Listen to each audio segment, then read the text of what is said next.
Welcome to citizens pulse. నేను మీ Rajesh.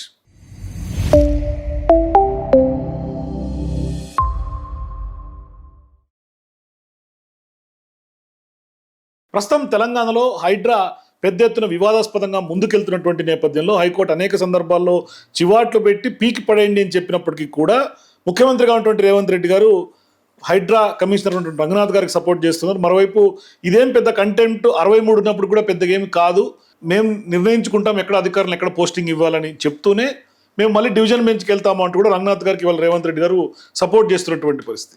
So ఇవన్నీ నేపథ్యంలో హైడ్రా ఎంత మేర విధ్వంసం సృష్టించింది అనేది వాళ్ళ బాధితులు బయటకు వచ్చి మాట్లాడుతున్నారు. మరోవైపు పెద్ద ఎత్తున హైడ్రా ఏం చేసింది ఏం చేస్తుందో కూడా మనకు తెలుసు.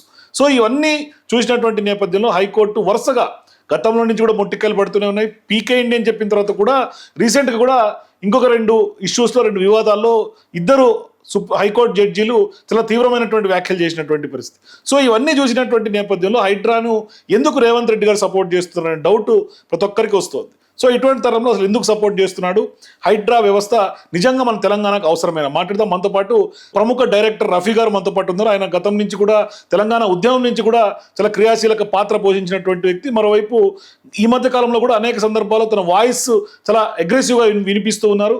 సో ఇటువంటి సందర్భాల్లో ఒక మేధావిగా తెలంగాణ ఉద్యమకారుడిగా అసలు హైడ్రా తెలంగాణకు అవసరమైన మాట్లాడతాం. మనతో పాటు రఫీ గారు ఉన్నారు. సార్ నమస్తే. రఫీ గారు నమస్తే. సార్ ఏంటి సార్ హైడ్రా వ్యవహారం చూస్తూ ఉన్నాం, హైకోర్టు ఈ మధ్యకాలంలో చేస్తున్నటువంటి వ్యాఖ్యలు చూస్తూ ఉన్నాం.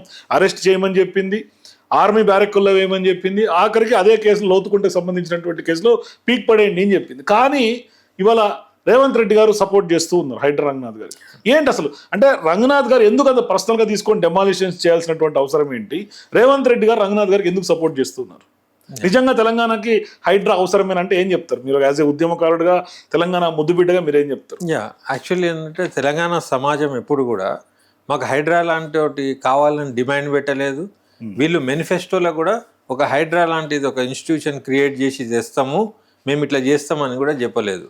అదేంటంటే ప్రభుత్వంలోకి రాగానే ప్రభుత్వ పాలనలో మనం ఎట్లా ఏమేం చేస్తే బాగుంటాయని ఎవరో బ్యూరోక్రాట్స్ ఈ పొలిటీషియన్స్కి ఏదో ఐడియా ఇచ్చిందే హైడ్రా అనిపిస్తుంది. ఇప్పుడు రేవంత్ రెడ్డి గారికి ఏదో ఆయన సొంత ఆలోచన ఏదో రీఫార్మేషన్ గొప్పదని మాట్లాడుతున్నాను. ఆ రీఫార్మేషన్ లేదు, పాడలేదు. అదేంటంటే జస్ట్ మాకు అనిపించింది ఏంటంటే అదొక ఇప్పుడు 1947 కంటే ముందు నిజాం రాజు ఉండే కదా, అప్పుడు ఫ్యూడల్ సిస్టమ్ బాగా విపరీతంగా ఉండే ఊర్లల్లో. అయితే ఊర్లలో ఎప్పుడైతే ఇబ్బంది వచ్చేసిందో, ఒక రెవల్యూషన్ కమ్యూనిస్టుల రెవల్యూషన్ వచ్చిందో, అప్పుడు రజాకర్ మూమెంట్ వచ్చింది. రజాకర్లను తెచ్చిండ్రు, ఖాసిం రిజ్వీ, విష్ణు రామచంద్రారెడ్డి. అంటే రజాకర్ అంటే జస్ట్ ముస్లింలని కాదు, వీళ్ళకి రక్షణ కల్పించే సిపాయిలు లాంటి వాళ్ళు ఆయుధాలతోని. అంటే వాళ్ళు భయంకరంగా ఉండే అన్నమాట. వాళ్ళు చేయబట్టి నిజాంకి బ్యాడ్ నేమ్ వచ్చింది. నిజాం ఎందుకు తెచ్చిండు? ఊర్లలో ఉన్న భూస్వాములకు రక్షణగా రజాకర్లను పిలిపించిండు. దాంట్లో హిందువులు ముస్లిం అందరు ఉన్నారు. సేమ్ వేలో ఇప్పుడు కూడా అదే ఫ్యూడల్ వ్యవస్థ భయభ్రాంతులకు గురి చేయడానికి, ఏదో ఎజెండాతో చేయడానికి ఇట్లాంటి హైడ్రా అనే ఇన్స్టిట్యూషన్ని సేమ్ రిఫ్లెక్ట్ అవుతుందని నాకు అనిపిస్తుంది. అయితే ఈ హైడ్రా అనేది ఏదో చెరువులు కుంటలు దానికి ఏదో చేయాలి అది ఇది అన్నప్పుడు ఫస్ట్ ప్రభుత్వంలో ఉన్న మంత్రులు, ఎమ్మెల్యేలు, ఎమ్మెల్సీలు వాళ్ళ ఇండ్లు ఫస్ట్ ఏడేడు ఉన్నాయనే ప్రక్షాళన ఫస్ట్ చేసుకోవాలి. ఫస్ట్ మీద ఆదర్శంగా నిలబడాలి. ఫస్ట్ మీ ప్రాపర్టీస్ ఏడేడు ఉన్నాయని చూసుకొని దాన్ని సరిగ్గా చేసి ఒక ఎగ్జాంపుల్ చూపించి అప్పుడు మీరు పబ్లిక్లోకి వెళ్ళాలి. మీ అట్లనే ఉన్నాయి, మీరు పబ్లిక్ కాడికి వస్తున్నారు. తర్వాత నాగార్జున అనేది ఎన్కన్వెన్షన్ది వాళ్ళకి ఏమైందో మనకు తెలియదు, ఏం ఒప్పందమైందో తెలియదు, ఇంకేదన్నా గ్రడ్జ్ ఉండేనో తెలియదు, లేకుంటే గత ఎలక్షన్లలో చంద్రబాబు నాయుడుకు వాళ్ళు సపోర్ట్ చేయలేదనే గ్రడ్జో ఏందో ఎంతోమంది ఎన్నెన్నో అనుమానాలు వ్యక్తపరిచారు. అయితే ఆ గ్రడ్జ్ చూపించి అబ్బా నాగార్జున ఎన్కన్వెన్షన్ని కూడా పలగొట్టిందంటే వీళ్ళు ఇంపార్షియల్గా వెళ్తారు అనేది ఒకటి క్రియేట్ చేసిండ్రు, ఒక నెరేటివ్ క్రియేట్ చేసిండ్రు. ఒక సినిమాలో స్టార్ట్ విత్ ఎ బ్యాంగ్ అంటారు చూడండి, అట్లా అబ్బా నాగార్జున అదే చేసిండ్రా, అదేమన్నా వాళ్ళు చెప్పుకొని కూడా చేయొచ్చు. ఇది ఎప్పటికి ఉండేదే కాబట్టి ఏమైనా ఇన్సూరెన్స్ క్లెయిమ్ చేయడమో లేకుంటే ఆ జాగల ఇంకేదన్నా ఇస్తామనో ఏదైనా వీళ్ళ రాజకీయాలు ఉండొచ్చు. ఎందుకంటే ఎన్కన్వెన్షన్ కూలగొట్టినాక నాగార్జున 2-3 సార్లు వాళ్ళతో సన్నిహితంగా ఉన్నాడు. ఇప్పుడు ఆ బ్యూటీ కాంటెస్ట్ లో కూడా నాగార్జునకు ప్రయారిటీ ఇచ్చి పిలిచిండ్రు. అంటే ఎన్ కన్వెన్షన్ కూలగొట్టుడు బరాబరే, మళ్ళీ ప్రయారిటీ ఇచ్చుడు బరాబరే. అంటే ఈ ప్రాసెస్ లో ఏదో నష్టమేం జరిగి ఉండకపోవచ్చు, ఏదో లాభమే జరగదు. ఇవాళ కాంగ్రెస్ పార్టీ నాయకులు కానీ కొంతమంది చెప్తుంది అంటే బతుకమ్మ కుంట చాలా అద్భుతంగా తీర్చిదిద్దినం నాగార్జునకు సంబంధించినటువంటి ఎన్ కన్వెన్షన్ కూల్చినాం కానీ చెప్తూ ఉన్నారు. నేను అనేది తీర్చిదిద్దుడేముంటది, చెరువులు కానీ వాగులు కానీ పొల్యూషన్ ఫ్రీ చేస్తే అదే తీర్చిదిద్దుతారు. ఇప్పుడు వీళ్ళు సుందరీకరణ తీర్చిదిద్దుడు అనేది చేస్తున్నారో అదంతా ఆర్టిఫిషియాలిటీ. నేను దానికి మార్కులు ఇయ్య. నేనేమంటా అంటే ప్రకృతి సిద్ధంగా ఉండాలి తప్పితే మనం కాంక్రీట్ మయం చేసి ఇది సుందరీకరణ చేసినాం కాదు. దాంట్లో కూడా ఏదో టెండర్లు ఉంటాయి, ఏదో ఉంటాయి, ఏమేమో ఉంటాయి. ప్రజలేమో అడగలే కదా, అడిగిన వాటికి చేస్తలేరు. కానీ ఈ సుందరీకరణ అనుకుంటా అదేదో కాంట్రాక్ట్లమేమో ఏదో చేసుకోవడానికి అనిపిస్తుంది. నేను అనేది ఏంటంటే సిటీలో వర్షం వచ్చినప్పుడు వరదలు వచ్చి ఆ కుంటలు కబ్జాలు అయినాయి కాదని కాదు. నేను అనేది ఏంటంటే ఆ కబ్జాలు చేసినప్పుడు ఆడ పర్మిషన్లు ఇచ్చిన ఆఫీసర్ల మీద మీరు చర్యలు తీసుకున్నారా? నేను అనేది ఫస్ట్ రాజకీయ శ్రేణుల భూములు ఏడున్నాయి ఎట్లన్నానో, ఇప్పుడు ఏ కుంటలు కబ్జాలైనాయో, ఏ చెరువులు కబ్జాలైనాయో పర్మిషన్లు ఇచ్చిన ఆఫీసర్ ఒక్క మీద నువ్వు చర్య తీసుకున్నావా? ఆ బ్యూరోక్రాట్స్ అందరూ ప్రమోషన్ల మీద ప్రమోషన్లు, వాళ్ళ బతుకు బాగానే ఉన్నది. కానీ ప్రజలు ఎవరైతే కొనుక్కున్నారో వాళ్ళు ఆగమైపోతున్నారు. నువ్వు అవి సిస్టమేటిక్గా రావాలే కానీ ఇది పరిపక్వత లోపం అని నాకు అనిపిస్తుంది. ఎందుకంటే సిస్టమ్ డిజైన్ చేసేది ఆ ప్రభుత్వంలో ఉన్న పాలకులు, తర్వాత బ్యూరోక్రాట్స్. మీ కాడ లోపాలు పెట్టుకొని ఇప్పుడు ప్రజల మీద మేము హైడ్రా అని వచ్చేస్తున్నామని చెప్పి బుల్డోజర్లు తెస్తే మొన్న అది ఎక్కడ ఒక ఆడామె చచ్చిపోయింది కూకట్పల్లిలో ఒక ముసలామె ఈ హైడ్రా భయానికే ఆ జీబులు, ఆ కాన్వాయ్, ఆ నల్ల నల్ల కలర్లు దయ్యాల లెక్క ఏదైతే వచ్చి అటాక్ చేస్తుండ్రో, ఇట్లా వస్తుండ్రు తీసుకుంటారు అనగానే ఒక ఆమె చచ్చిపోయింది, సూసైడ్ చేసుకున్నది. బుచ్చమ్మ ఆమె పేరు కదా, బుచ్చమ్మ. అయితే అంటే మీ రీఫార్మేషన్లా జనాలకు నష్టమే ఉన్నది కానీ లాభం ఏడున్నది? నేను అనేది ఏంటంటే ఇప్పుడు ఉన్న జిహెచ్ఎంసీ కానీ హెచ్ఎండిఏ కానీ ఇప్పుడు ఉన్న వాటిని కరెక్ట్ చేసుకోండి. అప్పుడు చేసిన వాటిని కూడా మీరు క్లియర్ చేయాలనుకున్నప్పుడు ఆఫీసర్ల మీద చర్య తీసుకోండి ఫస్ట్. అవి చూపించి అప్పుడు రాండి పబ్లిక్ దగ్గర. కానీ ఆఫీసర్ల మీద చర్య అంటున్నారు. నేను నిన్న ఒక విక్టిమ్తో మాట్లాడితే, హైడ్రా విక్టిమ్తో, ఆఫీసర్ల మీద చర్యలు పక్కన పెడితే వాళ్ళు బ్రైబ్ డిమాండ్ చేసి ఏకంగా ఇల్లు కూలగొట్టినటువంటి సందర్భం అమీన్పూర్లో. ఆమె పేరేంది, రాధానా? ఎంఆర్ఓ రాధా. నేను కూడా 2 కోట్ల లంచం అడిగిందట. ఆయన ఆర్మీ ఆఫీసరు, వాళ్ళ డాడీ మధుసూదన్ అని పియానో వాయించే మ్యూజిషియన్. ఆయనే ఈ హైడ్రా వచ్చుడేమో కానీ 2 ఏళ్ల నుంచి ఆయన కోట్ల చుట్టూ తిరుగుతుండు. అంటే ఇది ఒక శాపమే కదా. ఇప్పుడు మీ మినిస్టర్లు మీకేమో ఈ రూల్ ఆఫ్ లాని ఎట్లా పడితే అట్లా మీరు మార్చుకుంటారు. మీకు నచ్చని వాళ్ళు ఎంబడి పోతుర్రు, అమాయకుల కాడికి పోతుర్రు. నచ్చినోళ్ళు మీకు అనుబంధంగా ఉండేటోళ్ళ జోలికి కూడా పోతలేరు. మీ మినిస్టర్లు మీకు అనుబంధంగా ఉన్న రాజకీయ నాయకులది ఒక్కటన్నా ముట్టినరా చెప్పురు నాకు. ఫస్ట్ మీదేం చేయకుండా వేరేం చేసుడు అంటే ఇది పార్షాలిటీయే కదా. కానీ మీరు అంటుంటే ఇప్పుడు ఎమ్మెల్సీకి సంబంధించిన మహేందర్ రెడ్డి అయినా, పొంగులేటి శ్రీనివాస్ రెడ్డి గారు, వాళ్ళు అసలు వాళ్ళకి సంబంధించిన గెస్ట్ హౌస్లు కానీ ఇల్లులు కానీ మా బఫర్లో లేవు, ఎఫ్టీఏలో లేవు అని చెప్తున్నారు వాళ్ళు. అదే ఇదంతా మ్యాల్ ప్రాక్టీస్ అండి. ఇదంతా ఏంటంటే ఇప్పుడు బఫర్లు ఉంది అని వీళ్ళే అంటారు, లేదని వీళ్ళే అంటారు. ఇప్పుడు ఫాతిమా కాలేజ్ ఉంది, మొదట్లో ఏమన్నాడు, ఆడ ఎడ్యుకేషన్ నడుస్తుంది, ఈ ఇయర్ అయిపోయినాక చేస్తామని ఈ రంగనాథే అన్నాడు. ఒకనొక సందర్భంలో బుల్డోజర్లు తీసుకొని పోయి వెనక్కి వచ్చిన సందర్భాలు కూడా, పోయి వెనకకి వచ్చిర్రు, మళ్ళీ పోయి కోట్ల ఇది లేదని కూడా చెప్తుండ్రు. అంటే మీరు ఇష్టం వచ్చినట్టు ఏదంటే అది చేయొచ్చు అని అనుకుంటారు. అయితే నేను అనేది ఏంటంటే కొంతకాలం పబ్లిక్ అమాయకులు ఉంటారండి. వాళ్ళని ఏదో వాళ్ళ ప్రేమ, వాళ్ళకి ఏదన్నా ఆసరాగా ఉండాలి, వాళ్ళకు సెక్యూరిటీగా ఉండాలి, ఏదన్నా ఉండాలి తప్పితే మీరు ఒక మిలిటరీ ఆఫీసర్ లెక్కనో లేకపోతే ఒక గుండగాని లెక్క, సినిమాలలో గుండాలు ఎట్లుంటారు, ఒక గుట్ట మీద కూర్చొని ఆడ 5 స్టార్ హోటల్ అయితే ఎట్లా బాగుంటుంది అంటే ఆ ఉన్న గుడిసెలన్నీ పీకేసేస్తారు. వాళ్ళకి ఏం రహం ఉండదు. నువ్వు ప్రజలను ప్రేమించి వాళ్ళ మనసులను అర్థం చేసుకొని వాళ్ళ ఆమోదాలు తీసుకొని నోటీసులు ఇచ్చి సంజాయించి వాళ్ళకి ఇంకేమన్నా ఉంటే వేరే కాడ భూమి చూపించో వాళ్ళను మెప్పించి వాళ్ళతోని ఆమోదం తీసుకొని సంజాయించి తీసుకుపోవాలి. ఇట్లుండాలి పాలన. కానీ నువ్వు రాత్రికి రాత్రే బుల్డోజర్లు తీసుకుపోయి ధన దంచేసుడు అంటే నీ మనసు ఎంత కఠినమైనదో అర్థమైపోతుంది అక్కడ. కానీ కాదు సార్, ఇప్పుడు 63 కంటెంప్ట్ కేసులు వచ్చినాయి, కోర్టులు స్టేటస్ కో ఉండా కూడా మీరు కూలుస్తున్నారు అంటే ఎట్లా అర్థం చేసుకోవాలి దీన్ని? ఇది మదం అన్నట్టు. ఫర్ ఎగ్జాంపుల్ ఒకటి ప్రభుత్వంలో పోయిన తర్వాత పోలీసులు ఆ మంది మార్బలం ఇవన్నీ సూచిన తర్వాత ఆడు కొంతకాలం నేనే రాజు నా ఇష్టం అన్నట్టు బతుకుతా ఉంటారు. ఇట్లాంటి ఎన్ని చూడలేదండి. రాజులే పోయినరు, ఎంతమందిని చూడలేదు దేశంలో. ఎందరు వచ్చిండ్రు ఎందరు పోయినరు. ఆ తాత్కాలికంగా పక్కన ఉండేటోళ్ళు చేసే నమస్తేలు కానీ అవి ఇవి అదేంటి కాంట్రాక్టర్లు వాళ్ళు అదంతా బూటకపు గౌరవం. అది గౌరవం కూడా కాదు. నువ్వు పోయినాడు ఇంకొకరికి పోతాడు ఆడు. నువ్వు అది చూసి ఏదో అనుకొని నీ దగ్గర పవర్ అని ఏదైతే చూపిస్తున్నావో అదే నీ పతనానికి దారి తీస్తుంది. నువ్వు ప్రేమతోని మంచిగా అందరినీ కలుపుకొని నీ మన్నన పొందాలి. ఇప్పుడు నేను ఎవరు లైక్ చేస్తుండే చెప్పు. ఇంతకుముందు కూడా ఒక ప్రెస్ కాన్ఫరెన్స్ వచ్చేటప్పుడు నేను చూస్తే ఆ ఇంజనీరింగ్ వన్కట ఫామ్ నింపుడు రాదు, ఫామ్ నింపుడు వస్తుందా, ఇది వేస్ట్, ఇది క్రిమినల్ వేస్ట్ అంటుండు. అంటే ఫామ్ నింపుడు రాదు, ఆ చదువు క్రిమినల్ వేస్ట్ అంటే ఎవడు చదువుతాడు? పురాణాలకు చదవాలి, మంచిగా ఉండాలని హితబోధ చేయాలి. సీఎం స్థాయిలో ఉన్న ఉస్మానియా యూనివర్సిటీకి పోయి అసలు ఇంగ్లీష్ వేస్ట్ అంటుండు.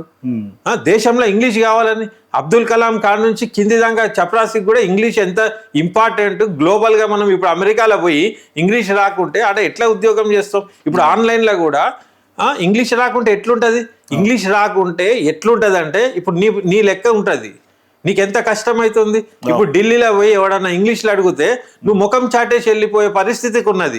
కాబట్టి ఇంగ్లీష్ నీకు వచ్చి ఉంటే ఇంకా బాగుండేది. నువ్వు తెలుగులోనే ఇంత పర్ఫామ్ చేస్తున్నావు, నీకు ఇంగ్లీష్ వస్తే ఇంకెంత కాన్ఫిడెన్స్తో నువ్వు మాట్లాడేటోనివి, నువ్వు గ్లోబల్గా కూడా మాట్లాడేటోని. కానీ ఎందుకు సార్ ఇప్పుడు హైడ్రా రఘునాథ్ గారి మీద అన్ని కంటెంప్ట్లు వచ్చినా కూడా ఏం పర్లేదు మేము చూసుకుంటాము, డివిజన్ బెంచ్కి వెళ్తాము, ఎందుకు ఈ సపోర్ట్ ఎందుకు చేయాల్సి వస్తుంది? ఇంత వ్యవస్థ ప్రజల నుంచి ఇంత తిరుగుబాటు అవుతుంటే కూడా నాలాలు కాపాడుతున్నాం, చెరువులు కాపాడుతున్నాం, ప్రభుత్వ భూములు రక్షిస్తబడుతోంది హైడ్రా ద్వారా అని చెప్తున్నారు రేవంత్ రెడ్డి గారు. అంటే ఏంటి అంటే దాని వెనకాల ఏం చూసుకొని ఆయన్ని సపోర్ట్ చేస్తున్నారు? కాదండి, ఆడ క్లియర్గా ఉంది కదా. ఇప్పుడు రంగనాథ్ అనేటోనే పెట్టి ఈయననే ఉండి ఇప్పుడు రంగనాథ్ అనేటోడే ఎందుకు ఉండాలి? ఫర్ ఎగ్జాంపుల్ ఆయన తీసేయమన్నారు, కోర్టు కూడా వేరే ఐజీ అధికారిని ఇవ్వాలని చెప్పి ఇక్కడ ఇంకా అనుమానాలు బలపడుతున్నాయి. ఎందుకంటే రంగనాథ్ తోని ఏదన్నా మాట్లాడుకొని ఉండొచ్చు. ఇప్పుడు కొత్తోడు వస్తే మళ్ళీ మాట్లాడాలి. ఇవన్నీ కూడా అండర్స్టాండింగ్ ఏమవసరం? నువ్వు పాలన చేసినప్పుడు ఇప్పుడు ఒక జడ్జి ట్రాన్స్ఫర్ అయితే ఇంకో జడ్జి వచ్చి సేమ్ కంటిన్యూ చేస్తారు. హైకోర్టులో కూడా ప్రతి బెంచ్ మారుతా ఉంటది, కానీ సిస్టమ్ ఆగదు కదా. ఇప్పుడు పోలీసు వాళ్ళు ట్రాన్స్ఫర్ అవుతారు, ట్రాన్స్ఫర్ అయినంత మాత్రాన ఏమవుతుంది? వట్టి హైడ్రాకి రంగనాథ్తోనే ఏంది ముడిపడి ఉన్నది? అనుమానాలు వచ్చే అవకాశాలు ఉన్నాయి. కాబట్టి కోర్టుని గౌరవించినట్టు కోర్టు ఇచ్చిన ఆర్డర్ని మీరు ఆల్రెడీ ఆ కోర్టుని లైట్ తీసుకున్నారు. మీరు 4-5 సార్లు కంటెంట్ ఆఫ్ కోర్ట్ ఎవడన్నా చేస్తారా? ఫస్ట్ టైం చేస్తేనే లోపలేస్తారు తెలుసా మీకు? అది కంటెంప్ట్ ఆఫ్ కోర్ట్ శిక్ష తెలుసా? జైలు శిక్షనే, జైలుకు పోయి రావాల్సిందే. ఆ కోర్టులు పాపం వీళ్ళ హోదాను వీళ్ళ పరపతిని చూసి వాళ్ళ ఇజ్జత్ కోర్టులు కాపాడుతున్నాయి. మరి నువ్వు టేక్ ఫర్ గ్రాంటెడ్ తీసుకుంటావు ఒక హైకోర్టు జడ్జిని. నువ్వు అటెండ్ కావు, మళ్ళీ ఆడ పోకంటే పోయి ఇలా కొడతావు, మళ్ళీ ఆడ పోవద్దంటే మళ్ళీ పోతావు పని పెట్టుకొని. అంటే కోర్టులు చెప్తూనే ఉంటాయి, మనం చేస్తూనే ఉండాలి అనుకుంటుర్రు. నేను అనేది ఏంటంటే ఇక్కడ మొన్న రీసెంట్గా వచ్చిన ఆర్డర్స్ లోతుకుంటకు సంబంధించినటువంటి భూమి 40 ఎకరాల భూమి. నేను అది డేటా మొత్తం చూసిన 1956 నుంచి ఎట్లా కాసరాపహానిలో ఏముంది, గతంలో ఎంఆర్ఓలు పట్టా ల్యాండ్ అని కోర్టుకు చెప్పిన సందర్భాలు ఉన్నాయి. ఆ డేటా క్లియర్ గా చూసినా ఎక్కడ గవర్నమెంట్ ల్యాండ్ అని లేదు. అందుకనే ఆ ప్రైవేట్ కన్స్ట్రక్షన్ కంపెనీ కూడా బాగానే కొట్లాడుతోంది, శాంతారాం కన్స్ట్రక్షన్. మరి వీళ్ళు బయట చేసుకున్న ప్రచారానికి కోర్టులో చేసే వాదనకి చాలా డిఫరెంట్ గా అనిపిస్తుంది.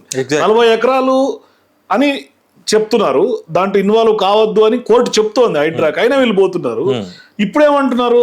ఎన్విరాన్మెంటల్ గా లోకల్స్ అన్ని కంప్లైంట్ చేస్తున్నారు, బాంబ్ బ్లాస్టింగ్లు అయితే ఇష్టం అంటే వాళ్ళు చెప్తున్న సైట్ ఒకటి చేస్తున్న తీరు ఒక దగ్గర ఉంది అని రంగనాథ్ గారు 2-3 రోజుల నుంచి చెప్తున్నారు వరుసగా స్టేట్మెంట్స్. నేను అనేది ఏంటంటే ఫస్ట్ లోకల్స్ ఆబ్జెక్షన్ చేస్తున్నారు అని మీరే అంటున్నారు. ఆ లోకల్స్, నేను కూడా ఒక లోకల్ లెక్క నేనేమనుకో ఆబ్జెక్షన్ చేస్తా, నువ్వు లోకల్లో దీన్ని వెళ్ళిపోతావా? నీకు జ్యుడిషియరీ లేదా? ఆడి కోర్టులు ఉన్నది, జ్యుడిషియల్ ఆర్డర్స్ ఉన్నాయి, నువ్వు చదువుకున్నావా? నువ్వు ఏంది అసలు? నువ్వు చదువుకున్నావు, నువ్వైతే కోర్టు ఆర్డర్ ప్రైమరీగా ఫాలో కావాల్సి వస్తుంది. లోకల్ వాడు ఎవడో ఇంత తాగిస్తే ఇంత ఇస్తే పోయి చెప్తాడు, వీళ్ళే కూడా రాయించుకోవచ్చు అది కబ్జా చేయాలంటే. అట్లెట్లుంటుంది? చట్టం ప్రకారంగా ఒక రాత పత్రం ఏది లేదా, వాడు చెప్పిండని పోతావు. ఇంకొకడ మీరు చెప్పిన ఎంఆర్ఓ పిలిచిందని పంపినావు, ఆడ కుంటలు ఉన్నాయా, నదులు ఉన్నాయా, ఏమున్నాయని? అంటే ఒక ఎంఆర్ఓ చెప్తే పోయినావు, అది కూడా సండే నాడు పోయినావు. నాకు గుర్తు, సండే నాడు పోయే పని ఏంది నీకు? సండే నాడు పోయే పని ఏంది? తర్వాత ముఖీం అనే వాళ్ళు ఉన్నారట, ఆయనతో ఈగో క్లాష్ అయింది ఇంకెక్కడనో కాంగ్రెస్ పార్టీ లీడర్లకి అయింది. అక్కడ ఫటాఫట్ పోయి ధనాధన్ దంచేసేసిండు. ఇది ఏం దీనివల్ల లాభం ఏంది? ఇప్పుడు ఆడు కూడా ఈ టైం చూసుకొని ఇదే పనిగా తెలంగాణలో ఒకరికొకరు చూసుకున్నాడు. రేపు అదే ముఖ్యం రాజకీయ నాయకుడు అయిందనుకో, ఇదే రంగనాథుడు చపరాసి లెక్క బిహేవ్ చేస్తాడు. ఎప్పటికీ సేమ్ ఉండయి కదా. నీ రేవంత్ రెడ్డి నీకు అండగా ఇప్పుడు ఉన్నాడు, రేపు రేవంత్ రెడ్డికి అడ్రస్ లేనప్పుడు నీ గతి ఏంది? నీ వృత్తి, నీ నియమం, నీది ఏదైతే ఉన్నదో అది ఫాలో కావాలి. కానీ డ్యూ ప్రొసీజర్ ఎందుకు ఫాలో అవ్వట్లేదు? ఎందుకంటే చాలా ఉదంతాలు ఉన్నాయి. హైడ్రా ఏర్పడినప్పటి నుంచి 2 ఏళ్లలో వాళ్ళు లక్షల కోట్ల భూములు స్వాధీనం చేసుకున్నాం, గవర్నమెంట్ ల్యాండ్స్ ప్రొటెక్ట్ చేస్తున్నాం, చెరువులు ప్రొటెక్ట్ చేస్తున్నాం అని చెప్తున్నప్పటికీ డ్యూ ప్రొసీజర్ ఎందుకు ఫాలో కావట్లేదు? ప్రొటెక్ట్ చేస్తున్న సంతోషమే, ప్రొసీజర్ ఎందుకు ఫాలో అవ్వరు అనేది పాయింట్. కాదు, జనరల్గా ఇప్పుడు పర్సెప్షన్ ఏమొచ్చిందంటే వాళ్ళు డ్యూ ప్రాసెస్ ప్రొసీజరే లేదండి, అదొక ఆయుధంగా పెట్టుకున్నారు. ఒకరిని లొంగదీయడానికి కానీ, ఒకరికి భయపట్టియడానికి కానీ, రియల్ ఎస్టేట్కి ఏమైనా ఉపయోగపడడానికి, సొంతంగా ఉపయోగపడడానికి యూజ్ అవుతుందని చెప్పి అందరు అంటున్నారు. అయితే దానివల్ల రియల్ ఎస్టేట్ కూడా ఖండమైపోయింది. ఇప్పుడు ఎవడన్నా వచ్చి ఏమన్నా అమ్మాలన్నా కొనాలన్నా, అరే ఆడ హైడ్రా ఉన్నది, ఆ భూమి ఎట్లనో ఏందో. ఎందుకంటే చాలా మంది విల్లాలు కూడా అన్ని అప్రూవల్ చూసుకొని బ్యాంక్ లోన్ వట్టికి ఇయ్యది, అన్ని కాగితాలు చూసే ఇస్తుంది. అన్ని గవర్నమెంట్ పర్మిషన్స్ ఉండి లోన్స్ ఇచ్చి ఒక్కొక్కడు కష్టపడి ఈఎంఐలు కట్టుకుంటా బతికేటోళ్ళ బతుకులు నువ్వు ఏం చేసినావు? నీ హైడ్రా ద్వారా ఒక్కరిని ముఖంలోనన్నా చిరునవ్వు ఉన్నదా? ఈ హైడ్రా వచ్చి అందరి కళ్ళల్లో నీళ్ళు వచ్చినాయి, గుండెలు ఆగిపోతున్నాయి, చచ్చిపోయినరు. జీవితం మొత్తం స్పెండ్ చేస్తే ఒక ఇల్లు కట్టుకుంటాడు ఒక మనిషి, వాని కళలది ఉంటుంది, వాళ్ళకు ఒక అనురాగం, వాళ్ళ కుటుంబం ఎన్నెన్నో ఆశలతోని కట్టుకుంటారు. నువ్వు రాగానే ఒక రాక్షసుని లెక్క ఎంబడిపడిపోయి ధనాధన చేసి నువ్వు మాట్లాడుతున్నావు ఆడ చెరువులు కుంటలు కాపాడుతా అని. ఏం కాపాడుతున్నావు నువ్వు? అసలు నువ్వు మొదలెందుకు కాపాడాలి ఈ ప్రభుత్వాలు? ఇప్పుడంటే రేవంత్ రెడ్డి, అప్పుడు జరిగినాయి పొరపాట్లు, ఆ పొరపాట్లను ఫస్ట్ సరి చేసుకోవాలి. లేకుంటే వాళ్ళకి సరి అయిన జాగా, ఇప్పుడు వాడు విల్లాలు ఉన్నాడు, సేమ్ విల్లా ఎన్నైనా కొనిపి, ఎందుకంటే నీ ప్రభుత్వంలో నీ అధికారులు ఇచ్చిన పర్మిషన్ కాబట్టి నువ్వు వేరే కాడ నువ్వు ఇవ్వాలి కదా, కాంపెన్సేట్ చేసిన తర్వాత కదా. తర్వాత నువ్వు వాళ్ళు చదువుకోవడానికి కూడా టైం ఇస్తలేవాట, టకా బుల్డోజర్ వచ్చి ఇట్లా అంటారు. ఈ ప్రజలు అమాయకులు కాబట్టి మీరు బతికిపోతున్నారు. నిజంగానే ప్రజలలో ఒకవేళ అది వస్తే అసలు నువ్వు ఎట్లా చేస్తావు రాబాయ్? అవి అయినాగానే చేయాలి అనాలే. మీ ఏవైతే పెండింగ్ ఉన్నాయో, మీ మంత్రులు ఎవరైతే ఉన్నాయో, ఇక్కడ పోలీస్ ప్రొటెక్షన్, తిరగబడితే కేసులు అట్లా కూడా పెట్టే సందర్భాలు ఉన్నాయి కదా. ఇవాళ ప్రజలు చెప్పి తిరగబడితే బుల్డోజర్ల మీద పండుకుంటే వాళ్ళ మీద ఉల్టా కేసులు పెడుతున్నారు. అది క్రిమినాలిటీ కదా, అది క్రిమినాలిటీ యాక్చువల్లీ. ఒక మనిషికి ఇప్పుడు నువ్వు ఉన్నావు, నా వైపు నుంచి నీకేమన్నా ఆటంకం జరిగినా, నీకు బాధ జరిగినా, నీకు నష్టం జరిగినా అది క్రైమ్ అవుతుంది. నాకు తెలిసి మనకు పాలకులు ఇట్లాంటి రాక్షసులు అవసరం లేదు. మన పక్షాన నిలబడి మనకు అండగా నిలబడాలి. మనకు రోగం వచ్చినా, ఏది ఉన్నా, ఏమున్నా ఒకవేళ ఉండాలి. తర్వాత ఇప్పుడు ఫర్ ఎగ్జాంపుల్ వాడు ఈఎంఐ కట్టలేకపోతుండు, కింద మీద అవుతుంది, రిసిషన్ వచ్చింది అనుకో, జాబ్స్ పోయినాయి, అప్పుడు ప్రభుత్వం రైతులకు అండగా ఉండి మేము ఉంటాం, మీ ఇంట్రెస్ట్ తగ్గిస్తాం, హౌసింగ్ లోన్లు ఉన్న వాళ్ళందరికీ మేము ఇట్లా చేస్తాం, మీ జీవితంలో మా వంతు ప్రభుత్వంగా మేమేమన్నా సమకూరుస్తాం, ఇట్లాంటి రీఫార్మేషన్ అంటారు. కానీ రీఫార్మేషన్ మీనింగ్ తెలుసా అసలు? రీఫార్మేషన్ అంటే సొసైటీకి ఉపయోగపడే పని చేయడం. నువ్వు విధ్వంసం చేసేసి రీఫార్మేషన్ అంటున్నావు. అయితే కొంతమంది రాంగ్ ట్రాక్లో పడి ఉండొచ్చు. ఏమని? కుంటలు చెరువులు రక్షించాలి, ఉన్న చెరువులను రక్షించు, ఉన్న కుంటలను రక్షించు. నిజంగానే ఎవరన్నా ఘోరంగా కబ్జా చేసి ఉంటే వాళ్లకు మీ ప్రభుత్వాలు చేసిన తప్పు వల్ల వాడు అమాయకుడు కొనుక్కున్నాడు, వానికి నువ్వు వేరే ఆసరా ఇచ్చి ఇక్కడ మనం అది చేద్దామని చెప్పి నువ్వు సెట్ చేసి తీసుకుపోవాలి. కానీ రాత్రికి రాత్రి నువ్వు రజాకార్ల లెక్కనే అటాక్ చేస్తున్నావు. ఇప్పుడు రజాకార్ల అటాక్ దానికి రంగనాథ్ గారు ఏం చెప్పారు? గతంలో ఇంటర్వ్యూలు చెప్పాడు, మొన్న ఇంటర్వ్యూలో కూడా చెప్పాడు. ఆయన ఏమంటున్నాడు?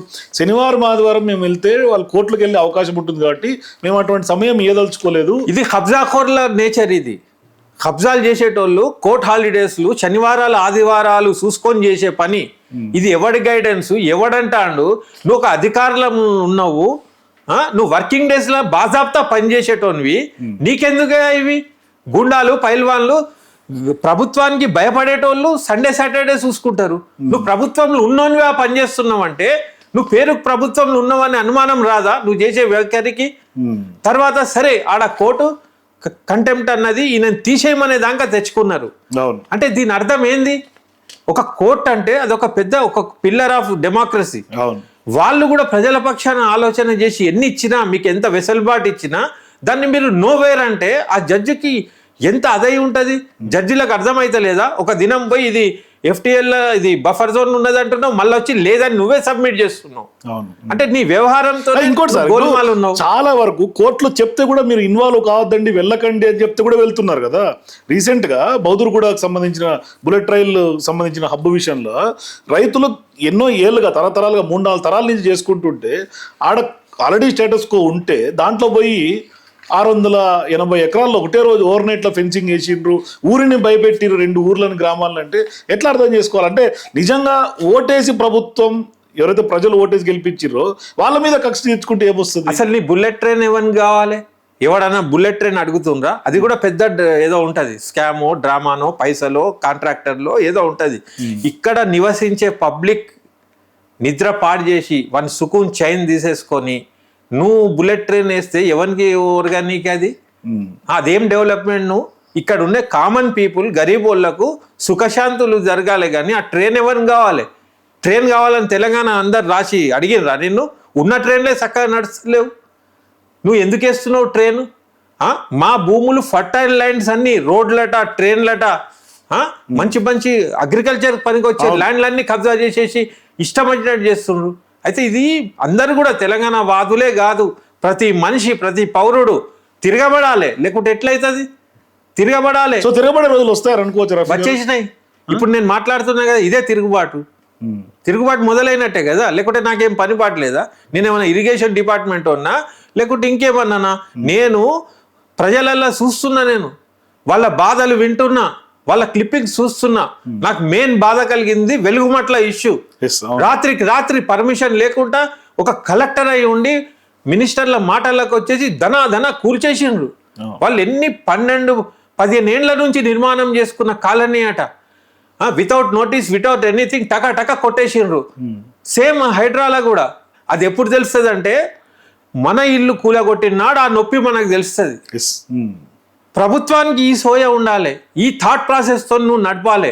వాడు ఎటుపోతే నాకేంది, వాడు ఒక పురుగుల్లాగా చూసే మనుషులు వీళ్ళు.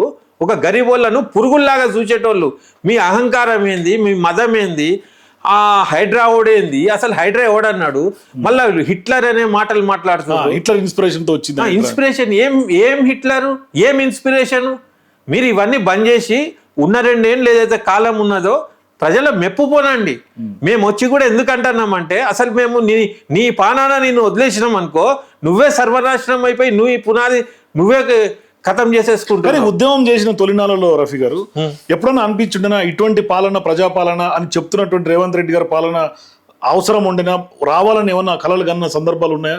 ఈ పాలన ఇట్లుంటుందా అని ఎప్పుడన్నా అనుకున్నారా? వాస్తవానికి ఏంటంటే తెలంగాణ ఏ ఆకాంక్షలతో తెచ్చుకున్నామో మన దౌర్భాగ్యం ఏమంటే ఆడాడ ప్రాజెక్టులు కట్టినరు, నీళ్ళు వచ్చి ఉండొచ్చు, అది కూడా వాళ్ళు ఏమో పర్యభాషింది అంటున్నారు, రిపేర్ చేయడం అంటారు, దీనికే సరిపోయింది.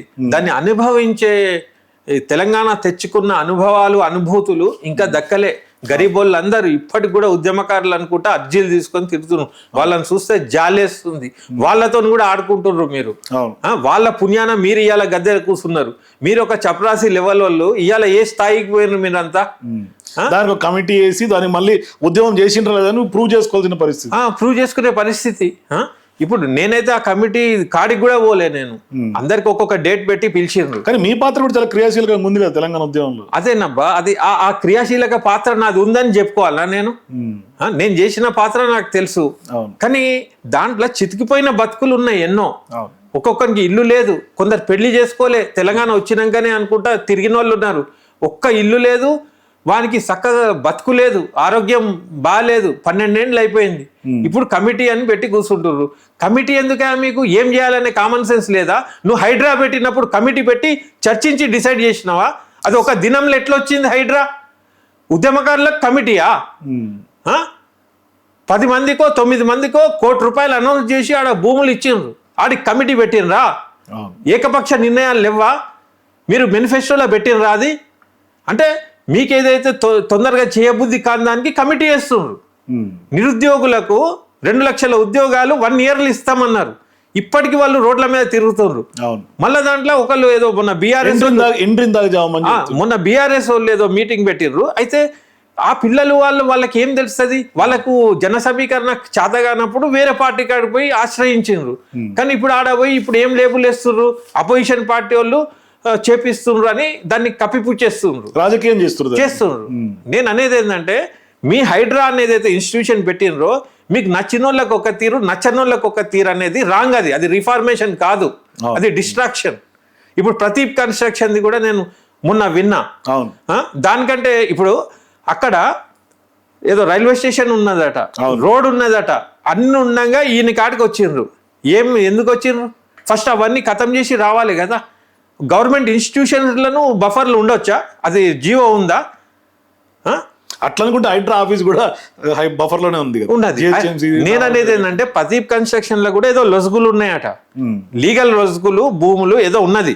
అది సివిల్ మ్యాటర్, అది ఓకే. హైడ్రాకు దానికి ఏం సంబంధం? కోర్టు మ్యాటర్స్ కదా, కోర్టు మ్యాటర్. నేను అనేది ఏంటంటే ఒక పాయింట్, మీరు ఏదో బాగా తెలిసినట్టు ఇప్పుడు ఇంజనీరింగ్ పిల్లగాళ్ళకు మీకు ఏం చదవచ్చు, మీకు ఫామ్ నింపుడు వస్తుందా అని అడుగుతున్నారు. అరే అట్లా అనకండి, వాళ్ళంతా మీ పిల్లలు, పౌరులు, వాళ్ళని ఇన్సల్ట్ చేయకపోతే నేర్పాల్సిన బాధ్యత కదా. నేర్పాలి. వాళ్ళకి ఆ చదువు ఎందుకు రాలే? గత ప్రభుత్వాలు కానీ అప్పుడు కానీ ఇప్పుడు కానీ, ఈయన కూడా ఎమ్మెల్యేనే ఉన్నాడు కదా అప్పటి నుంచి వెళ్ళే. మరి వీళ్ళందరూ ఏం గడ్డి పీక నీకు ఉన్నారా ప్రభుత్వాలల్లా? వాళ్ళకు చదువు వస్తలేదు, ఫామ్ నింపొస్తలేదు అంటే దాంట్లో బాధ్యుడు ఇప్పుడు ఉన్న ముఖ్యమంత్రి కూడా. ఇయ్యాల కూర్చొని మీకేమన్నా వస్తుందా అంటున్నావు? నీకు పాలన వస్తుందా? నేను అడుగుతున్నా, నీకు వస్తుందా నింపుడు? వాళ్ళని ఎట్లా అడుగుతావు? వాడు నీ తర్వాత జనరేషన్. ఇక్కడ క్రిమినల్ వేస్ట్ అని పదం వాడిండు రఫీ గారు. ఫామ్ నింపుడు రాకపోతే క్రిమినల్ వేస్ట్ అన్నారు. గతంలో ఇదే రేవంత్ రెడ్డి గారు అప్పట్లో తొలినాలలో, ఆనాడు కేసీఆర్ గారు ముఖ్యమంత్రి అయిన సందర్భంగా, అప్పుడు అయ్యప్ప సొసైటీలో కూల్చివేత సందర్భంగా ఇల్లీగల్ కన్స్ట్రక్షన్స్ ఉంటే కూలుస్తారా, దాన్ని రెగ్యులరైజ్ చేయాలి కదా, మీరు క్రిమినల్ వేస్ట్ ఎందుకు చేస్తున్నారు అని మాట్లాడిన రేవంత్ రెడ్డి గారు ఇవాళ ఆయన చేస్తుంది కూడా అదే కదా. చేసినప్పుడు ప్రజలు ఏం చేయాలి? నువ్వు ఏమన్నావురా అద్మికే బచ్చి అని అడగాలి కదా. మళ్ళీ వట్టి 5 ఏళ్ళ ఎలక్షన్లనే చూపిస్తారా? ఇప్పుడు ఈయన వ్యవహారాలకు జవాబు 5 ఏళ్ల తర్వాత ఇస్తారా? ఇప్పుడే తిరగబడి చెప్పాలి, నువ్వు అప్పుడు ఏమన్నావు అనా. ఇప్పుడు నిరుద్యోగుల గురించి కూడా వాళ్ళు ధర్నాలు గిర్నాలు అన్ని చేసిర్రు, ఇప్పుడు వచ్చి అపోజిషన్ అంటుండ్రు, వాళ్ళకి టైం కూడా ఇస్తలేదు సార్. అదే ఇవన్నీ కూడా అన్ని క్రిమినల్ లాంగ్వేజెస్ ఎందుకు? ఎండ్రిన్ తాగు అనుడు, ఇది వేస్ట్ అనుడు అంటే ఏదన్నా కాంప్లెక్స్ ఉన్నావా? ఏంది నీ కథ? మంచిగా మాట్లాడు, ప్రేమతో మాట్లాడు, సానుభూతి పెట్టు, అందరితో పలకరించు, ఎట్లా ఏంది వాళ్ళ పక్షాన నువ్వు పాలన చేయి. అంటే ప్రతిదీ కిరాతకంగా కర్కోశకంగా ఏదైతుంది అంటే నేను ఏమనుకుంటున్నావు? అసలు ఏంది? ఇప్పుడు సెంట్రల్ గవర్నమెంట్లో పోరాళ్ళు వాళ్ళతో రాజీనామా చేయించే రోజులు వచ్చినాయి. ఇంకా నువ్వు మారి చక్కగా కాకుంటే నువ్వు వాళ్ళ ముంగట నువ్వు వట్టి చిన్న బచ్చగానివే. నువ్వు అక్కడ సెంట్రల్ గవర్నమెంట్ పెద్దది కదా అండి, దేశమంతా డబుల్ ఇంజన్ సర్కార్లే, 4-5 రాష్ట్రాలు తప్ప. అటువంటి వాళ్ళే దిగిపోయి జెన్యూనిటీ ఉద్యమంలో ఉంది కాబట్టి రాజీనామా చేయాల్సిన సందర్భం 100%. ఇంకోటి నేను ఇంత గట్టిగా ఎందుకంటున్నా అంటే అటు ప్రజల పక్షాన వాళ్ళ గురించి ఆలోచిస్తూ చెప్తున్నా. ఇంకో విషయం ఏంటంటే చాలా కష్టంతో వీళ్ళు పౌర సమాజం హెల్ప్తో వీళ్ళు గెలిచినారు, వీళ్ళ బూతులతో గెలిచినాం, మేము తెచ్చినాం ప్రభుత్వం, మీదికి ఏం కాదు, మంచి మంచోళ్ళు ఏం నెగ్గలే. అది ఏదో లక్కీగా ఆ కేసీఆర్కి కసితోని నీకు శత్రుత్వం ఉన్నదని నువ్వు పార్టీ మారవు లొంగవు అనుకొని నీకు ఇచ్చిర్రు గంతే. నీ క్వాలిఫికేషన్ గదొక్కటే. వేరే కాంగ్రెస్ పెద్దలు రాజీ పడతారు అనుకున్నారు, పైసలు ఇచ్చినా ఏమి ఇచ్చినా ప్రభుత్వం ఉండదనుకున్నారు. నిన్నెందుకు సీఎం చేసినంటే కేసీఆర్ నిన్ను ఈడ్చుకొని పోయింది కదా అప్పుడు ఏదో కేసులల్లా వాళ్ళ ఓటుకు నోటు కేసు అదొకటి, తర్వాత వాళ్ళ పిల్లది ఏదో ఎంగేజ్మెంట్ ఉన్నప్పుడు గిట్ట పోయినరు కదా. ఆ కోపంతో నువ్వు రాజీ పడవనుకొని నీకు ఇచ్చిర్రు, గది ఒక్కటే నీ క్వాలిఫికేషన్. సెకండ్ బెనిఫిట్ ఏమైంది? నువ్వు పీసీసీ తీసుకునేప్పుడు కరెక్ట్ టైంలో స్టెప్ తీసుకున్నావు. నీకు ఎవరి సపోర్ట్ ఉండే, ఎక్కడి నుంచి ఏంది అందరు తెలిసిన విషయమే. ఏదో రకంగా నీకు ఈ అవకాశం వచ్చింది, దీన్ని నువ్వు కరెక్ట్ వాడుకోవాలి. ఇప్పుడు నేను చెప్పేది కూడా చాలా మంది వేరేటోళ్ళు ఏమంటున్నారు అంటే, అరే ఆయనకి ఎందుకు చెప్తున్నావు, ఆయన ఇంకా తప్పులు చేయని ఓడిపోని నీకెందుకు, కాంగ్రెస్ వాళ్ళు చెప్తున్నా నువ్వు అలర్ట్ ఎందుకు చేస్తున్నావు అంటున్నారు. నేను ప్రజల పక్షాన అలర్ట్ చేస్తున్నా, కానీ నేను చెప్పే పాయింట్స్ నీకే లాభం అవుతాయి. నువ్వు దీన్ని పాజిటివ్గా తీసుకొని అమలు చేయను.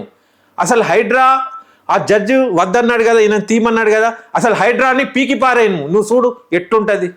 నువ్వు హైడ్రా తీసేయి. ఇప్పుడున్న సిబ్బందితోనే అది పైసలు కూడా వేస్ట్. ఇప్పుడున్న జిహెచ్ఎంసీ గడ్డి పీక నీకు ఉన్నదా? ఉన్న కుంటలు చెరువులు కాపాడి ఇక ముందు నుంచి దాన్ని మంచిగా ప్రక్షాళన చేసుకొని ముందుకు తీసుకపో. అసలు జిహెచ్ఎంసీ నిర్వీర్యం అయిపోయింది ఇప్పుడు వాస్తవానికి. 100%. ఇప్పుడు రోడ్ల మీద నీళ్ళు వస్తే హైడ్రా వస్తుంది, అన్నిటికీ హైడ్రానే వస్తుంది. నీకు ఏదైనా వేరే ఎజెండా ఉందనుకో, సంపాదించుకోవాలి ఎట్లా పైసలు, మళ్ళీ ఎలక్షన్లకు పైసలు కావాలి, లేకుంటే ఇంకా పాతోళ్ళు ఇంత సంపాదిస్తే నేను ఇంత సంపాదించాలి, ఇట్లాంటి కోరికలు ఉన్నాయనుకో, నువ్వు ప్రజలకు మెప్పించుకుంటూ మన్నించుకుంటూ ఏమన్నా టెక్నిక్ కొత్తది ఆలోచన చేయి. అసలు నువ్వు పైసలే మెయిన్ అనుకొని చేస్తే ఇట్లాంటివి జరుగుతాయి. పైసలు మెయిన్ కాదు రాజకీయంలో. గత పార్టీలో పైసలు లేవా? వాళ్ళ దగ్గర ఫుల్ ఫండ్స్ ఉన్నాయి. వాళ్ళు వేరే రాష్ట్రాలకు కూడా ఇచ్చే లెవెల్ ఉండే, వాళ్ళకి వచ్చినాయి అట్లా ఫండ్స్. చిన్న పార్టీ అయినా మరి ఏమైంది? పైసలే కోలమానం కాదు, ప్రజల మెప్పు పొందు. వాళ్ళు అనాలే, అరే ఒక మినిస్టర్ ఉండే ఏం ఈ 2.5 సంవత్సరాల్లో రఫీ గారు ఇక్కడ కంటే ఈ పాలన కంటే ఆ పాలనే బాగుండేమో అని అనుకునే రోజులు వచ్చినాయి లాస్ట్. నేను అనేది అంటే ప్రజలకు ఎట్లుంటదంటే సహజంగానే ఈయన ఏం చేయకుండా వట్టిగా కూర్చున్నా, ఆ ఇచ్చిన హామీలు ఏదో చేసుకుంటా అట్లట్లా కాలం గడిపినా ఈయన సెక్యూరిటీ ఉంటుంది. ఈయన రీఫార్మేషన్స్ అని ఏదో అతిగా ఏదైతే చేయబోతుండో అదే వీళ్ళకి నష్టపడుతుంది, 100%. ఇప్పుడు నేను వాస్తవానికి ఏంటంటే అండి, నేను కాంగ్రెస్ పార్టీ ఏం కాదు, కానీ నేను బేమాన్ కాదు. బేమాన్ అంటే ఇమానం ఉన్నోన్ని. తెలంగాణలో ఆ సోనియా గాంధీ ఎట్లా తెలంగాణ ఇచ్చింది అవన్నీ నాకు తెలుసు. కాబట్టి ఒకసారి ఆమెకు అవకాశం ఇవ్వాలి, కృతజ్ఞత భావన ఉండాలని భావించేటోన్ని. కాబట్టి లక్కీగా సోనియా గాంధీకి మేము గిఫ్ట్ లాగా ఒక దఫా ఇచ్చినాం. ఇచ్చినప్పుడు దాన్ని నువ్వు కరెక్ట్గా యూజ్ చేసి ఆమె ఇజ్జత్ పెట్టాలి కదా. తెలంగాణ ఇచ్చిన సోనియా గాంధీకి మళ్ళీ ఓటేయండి అని మేము అడిగేటట్టు నువ్వు పెట్టుకోవాలి కదా. నువ్వు ఈ రకంగా పాలించి అంత గోల్మాల్లు చేసినాక మళ్ళీ సోనియా గాంధీ అని మేము అనలేం. అంటే తీయలేం. అరే నువ్వు సోనియా గాంధీ అన్నావు బరాబరే, నా ఇల్లు పోయింది, మరి సోనియమ్మ కట్టిస్తుందా అంటారు. అరే ఇంద్రమ్మ పట్టాలు ఇచ్చిన జాగాలే గుంజుకుంటుండు కదా సార్. ఇప్పుడు 2 బెడ్రూమ్ ఫ్లాట్లు ఎన్నో కట్టి ఉన్నాయి, ఇంకా నాంచుడు ఎందుకు? ఈ ఉద్యమకారులకు ఇచ్చేసేయండి ఫస్ట్, వాళ్ళ హక్కుదారులు మొదలు. ఈ చిన్న ఐడియా వాళ్ళకి ఇస్తే కూడా ఎవరు వద్దన్నారు కూడా, ఎవరు వద్దన్నారు? మరి ఆ చిన్న పాయింట్ ఎందుకు? దాని కమిటీ ఎందుకు? ఏ ఊర్లో ఎవరు ఉద్యమకారులు ఉన్నారో ఫస్ట్ మీరు షెల్టర్ తీసుకొని అనండి. మీకు ఉద్యమకారుల మీద ప్రేమ ఉంటే ఫస్ట్ అట్లా చేయండి. నేను చెప్తున్నా నీకు రిఫార్మేషన్స్ ఫస్ట్ నువ్వు ఉద్యమకారులను కూల్ చేయి. కమిటీ ఎందుకే? వాళ్ళు ఇట్లా కూర్చొని వీళ్ళంతా బిచ్చగాళ్ళ లెక్క పాపం ఇన్సల్ట్ చేస్తుండ్రు. ఉద్యమకారులు అంటే ఎట్లుండాలంటే గౌరవప్రదమైన వాళ్ళు, వాళ్ళ త్యాగాలు, వాళ్ళ కాడికి మీరు పోవాలి. మీరు మా జీతగాళ్ళు, మీరు పోవాలి ఉద్యమకారుల కాడికి. ఏం కావాలని అడగాలి. ఉద్యమ ప్రతినిధుల ఇల్లు తలుపు కొట్టి ఇంటికి గొడవలు పడుతున్నారు కదా, ఏమని వాళ్ళని అవమానం చేసి వాళ్ళతో గొడవలు అవుతున్నాయి. ఒక ఆయన మాట్లాడుతా అంటే మైక్ కట్ చేస్తున్నట. అంటే ఇదేమన్నా అసెంబ్లీ మైక్ అదే? వాళ్ళు ఏమన్నా బూతులు మాట్లాడుతుంది ఏందా? వాళ్ళ హక్కులు చెప్తుండ్రు. టైం తీసుకోండి, ఇంకో నెల అయినా అందరిది వినండి. ఏమైందని? ఎందుకు ఏకపక్ష నిర్ణయాలు రఫీ గారు? అదే అంటున్నా, ఎజెండా వేరే పెడితేనే ఇట్లాంటి ప్రాబ్లమ్స్ అవుతాయి. ఆర్థిక ఎజెండా పక్కన పెట్టండి. మీరు ఏ స్కీమ్ తీసుకున్నా దాంట్లో ఆర్థిక ఎజెండా ఉందా అనే అనుమానాలు వస్తున్నాయి మీరు చేసే పనులల్లో. భూముల మీద పడ్డారు, కాంట్రాక్ట్లు ఇవ్వడనా, ఇవన్నీ ఎట్లా చేస్తున్నారు వీళ్ళు? ఇవాళ తెలంగాణ ప్రభుత్వం అచ్చంగా రియల్ ఎస్టేట్ కంపెనీ చేసినట్టుగా చేస్తుంది. 100%. రియల్ ఎస్టేట్ ఓన్కి కనికరం ఏముంటుంది? వానికి ఎంత మిగిలాలనేదే ఉంటుంది. ఇప్పుడు ఎంతో మంది హైదరాబాద్లో కబ్జాదారులను చూసినాను నేను. గరీబోళ్ళ భూమి ఉండగానే వాడు పాగా వేస్తాడు, సాటర్డే సండే తవ్వుతాడు, వాడు ఏం మొత్తుకుంటాడు, రాజకీయ నాయకుని దగ్గర పోతాడు, వాడు వచ్చి విడిపోయి సెటిల్మెంట్లు చేసుకుంటారు. ఇది ప్రభుత్వంలో ఉన్నప్పుడు చేసే పనులు కాదు. ఒకవేళ క్రిమినల్ ఎవడని ఉన్నా కూడా ప్రభుత్వాన్ని అండగా తీసుకొని ఇట్లాంటి సంస్కృతి మనకు అవసరం లేదు. అంటే రియల్ ఎస్టేట్ చట్టబద్ధతగా ఒక రూల్ ఆఫ్ లా లాగా తయారు చేసుకొని మనం ఈ మ్యానిపులేషన్స్ చేసే అవసరం లేదు. అది అందరికి అర్థమవుతుంది. నేను అనేది ఏంటంటే బస్ హోగా అయిపోయింది. ఫస్ట్ హాఫ్ అయిపోయింది, సెకండ్ హాఫ్ లో మంచిగా చేద్దాం అంతే. నేను నీకు ఎందుకు వెల్ విషర్ గా చెప్తున్నా, సోనియా గాంధీ తెలంగాణ ఇచ్చింది, మేము ఆమె కృతజ్ఞతగా ఇచ్చినాం ఒకసారి. దాంట్లో అనుకోకుండా ఏదో పరిస్థితులు బట్టి నువ్వు ఆడ ప్రతినిధిగా ఉన్నావు, అయినా కూడా మేము వ్యతిరేకించలే. ఈయన తెలంగాణ ఉద్యమంలో లేడు, ఈయనకు చీఫ్ మినిస్టర్ ఇయ్యద్దని కూడా ఏం అనలే, నోరు మూసుకొని ఉన్నారు అందరూ. అంటే ఇప్పుడు పశ్చాత్తాపడద్దు. అరే ఈయన ఎందుకు పెట్టినరు దించుమని అననుండే మనం అప్పుడే అనే దానికి తేకు. అరే ఈయన ఉద్యమంలో లేకున్నా కూడా ఇప్పుడు కమిటీ వేసిండు అంటున్నావు కదా, నిజంగా చేయి వాళ్ళకు. అప్పుడు అరే ఏం రీఫార్మేషన్ బాగా చేసిన మేం చెప్పాలి, నీకు నువ్వే రీఫార్మేషన్ చేస్తున్నా, హైడ్రా పెద్ద రీఫార్మ్, నీ డబ్బా నువ్వెందుకు కొట్టుకుంటున్నావు, హైడ్రాతోని ఎవడు సంతోషపడుతుండే. ఇప్పుడు ఎవడన్నా రంగనాథ్ పోతుందంటే కొన్ని స్కూళ్ళల్లో టీచర్ పోతే ఏడుస్తారు, కొన్ని జాగాలల్లో పోలీసు వాళ్ళు పోయినా కూడా సెండ్ ఆఫ్ చేస్తారు. అవును, గులాబీ రేకులు పూలు వేస్తారు. ఇప్పుడు రంగనాథ్ పోతుండంటే దీపావళి చేసుకుంటారు, ఇప్పుడు మళ్ళా రంగనాథ్ వచ్చి సంబరాలు చేసుకుంటారు నిజంగా. ఇప్పుడు రంగనాథ్ పోయిందంటే పీడ పోయింది వీడు ఎవడో అని అంటున్నారు తప్పితే, అరే రంగనాథ్ ఎంత మంచి ఆఫీసర్ ఉండే, ఇంత మంచి ఆఫీసర్ వీళ్ళ ర్యాలీలు చేసి సపోర్ట్ ఐ సపోర్ట్ రంగనాథ్ అని పెట్టుకోవాల్సిన పరిస్థితి వచ్చింది. అంటే కొన్ని జాగాలలో ర్యాలీ చేసారు. ఇప్పుడు మళ్ళీ social media campaign I support Ranganath అని వాళ్ళే పెట్టుకునే వాళ్ళు కూడా పెడుతున్నారు. నేను ఒక కాడ ఏం చూసిన అంటే ఏదో సివిల్ డిస్ప్యూట్లు ఉంటాయి, ఒక్కొక్కరికి ఈగోలు ఉంటాయి. అనుకోకుండా రంగనాథ్ ఆధ్వర్యంలో నువ్వు గెలిచినావు అనుకో, ఆడ నీకుంటానో ఏదో భూమి జరిగిపోయింది అనుకో, ఆడు కృతజ్ఞత భావనగా ఒక ర్యాలీ లాగా తీసిర్రు మొదట్లో. ఇప్పుడు ర్యాలీలు కూడా ఎవడు తీస్తలేడు, వాళ్ళకు కూడా అర్థమైపోయింది ఇదంతా బూటక్క పని. కాబట్టి ఏంటంటే ఇప్పుడు సోయ తెచ్చుకొని ఆ జడ్జి గారు ఈయన జరిపిండు. నేనేమంటానా, అసలు నీ రీఫార్మేషన్ వద్దు, నీ హైడ్రా కూడా వద్దు. జిహెచ్ఎంసి ఏదైతే ఉన్నదో, హెచ్ఎండిఏ ఏదైతే ఉన్నదో, ఆడ వాళ్ళు ఈ కొలువు చేయడానికే నువ్వు సపరేట్ ఎందుకు తేవాలి? ఇప్పుడు నైజాం రాజు కాడ రియల్ మిలిటరీ ఉండే, ఆర్మీ ఉండే, సపరేట్గా ఎందుకు తెచ్చిండు రజాకర్లను? అంటే పర్సనల్ ఎజెండా ఆ ఫ్యూడల్ వాళ్ళకు. సో ఇప్పుడు మీరు చెప్పేది ఏంటంటే రేవంత్ రెడ్డి గారు కావాలని ఒక రజాకార్ వ్యవస్థలాగా హైడ్రా వ్యవస్థను తీసుకొచ్చిండు. ఇప్పుడు రజాకార్లతోని పరేషాన్ అయిపోయి రెవల్యూషన్ వచ్చింది కదా. అప్పుడు ఆ మూమెంట్ ఎందుకు వచ్చింది? రజాకార్ల తిరుగుబాటు అప్పుడే స్టార్ట్ వచ్చింది. ఆడదాకా సేమ్ అట్లనే చేస్తారు. అప్పుడు వాళ్ళ దగ్గర గన్నులు ఉండేది, ఇప్పుడు బుల్డోజర్లు వచ్చినాయి. ఇప్పుడు రజాకార్లు వస్తున్నారంటే గుండెలు కొట్టుకొని లోపల బంద్ అయిపోయేటోళ్ళు. ఇప్పుడు ఏమైతుంది, అరే ఆడ నుంచి పోతున్నంటేనే ఎవరు నీళ్ళు కూలగొట్టి బండి వస్తుంటేనే భయపడుతున్నారు. ఎందుకంటే వాళ్ళు నోటీస్ లియకుండా ఫటాఫటా కొట్టుతున్నారు కాబట్టి. బండి పోయినా కూడా అరే మన కాడికి వస్తున్నా అనే పరిశ్రమ. అంత భయభ్రాంతులతో ఎందుకు? మంచిగా కూల్గా పాలన చేయి అంటున్నా నేను. నాకేమన్నా నీతోని గెట్ పంచాయతీ ఉందా? నీతో నాకేమన్నా శత్రుత్వమా? నేనేమన్నా పొలిటీషియనా? కాదు కదా. నాకు అనిపిస్తుంది నేను చైతన్యవంతుణ్ణి, నేను చెప్పుడు నా ధర్మం, కాదంటే నా కౌంటరీ. కాదు నువ్వు అనేది రాంగ్, నువ్వు దుర్మార్గునివి, నా హైడ్రానే కరెక్ట్, నీవేమన్నా నాకు చెప్పేదని నాకు ఆన్సర్ దమ్ముంటే. అంటే ఓహో నీకు అహంకారం కూడా ఉండొచ్చు, నేను ముఖ్యమంత్రిని నేనేంది అని. అరే ముఖ్యమంత్రి కాదు అది, నిన్ను ముఖ్యంగా భావించాలి ప్రజలు. అట్లాంటి పాలన చేయి అని చెప్తున్నా నేను. నీ పాలన కూలిన్నాడు, నువ్వు ఇంట్లో కూర్చున్నాడు, నా మాటలు నీకు యాదికొస్తాయి. అరే అప్పుడు వాడు చెప్పిండు, నేను ఏదో అనుకున్నా, అప్పుడు అర్థం కాలే, వాడు చెప్పింది వింటే నాకు లాభం అయ్యేదని నువ్వే గ్రహిస్తావు. చూద్దాం రఫీ గారు ఏం జరగబోతుందో. సో మొత్తం మీద రఫీ గారు చెప్పినట్టుగా ఒకసారి రేవంత్ రెడ్డి గారు కూర్చొని ఆలోచన చేసుకోవాల్సినటువంటి సందర్భం. ఫస్ట్ హాఫ్ అయిపోయింది కాబట్టి సెకండ్ హాఫ్లో అన్న కనీసం ఉద్యమకారులను అవమానించకుండా, హైడ్రా లాంటి వ్యవస్థలకు ఇంకా ఒత్తాసు పలకకుండా కోర్టులో ఏది చెప్పిందో కోర్టులను డ్యూ ప్రొసీజర్ ఫాలో అవ్వాలని తెలంగాణ ప్రజలు కోరుకుంటున్నారు, ఉద్యమకారులు కోరుకుంటున్నారు. కాబట్టి ఖచ్చితంగా ఆ దిశగా అడుగులు పడితే ఎక్స్పెక్ట్ చేద్దాం. హోప్ చేయడం తప్పలేదు కాబట్టి ఖచ్చితంగా చూద్దాం ఏం జరగబోతుందో. సో మీరు కూడా హైడ్రా వ్యవస్థ మీద, రేవంత్ రెడ్డి గారి యొక్క సపోర్ట్ మీద, రేవంత్ రెడ్డి గారి మాటలు, తీరు, ఉద్యమకారుల వ్యవహారంలో మీ అభిప్రాయాల కింద నాకు కామెంట్స్ చెప్పండి. For more videos please watch citizens pulse.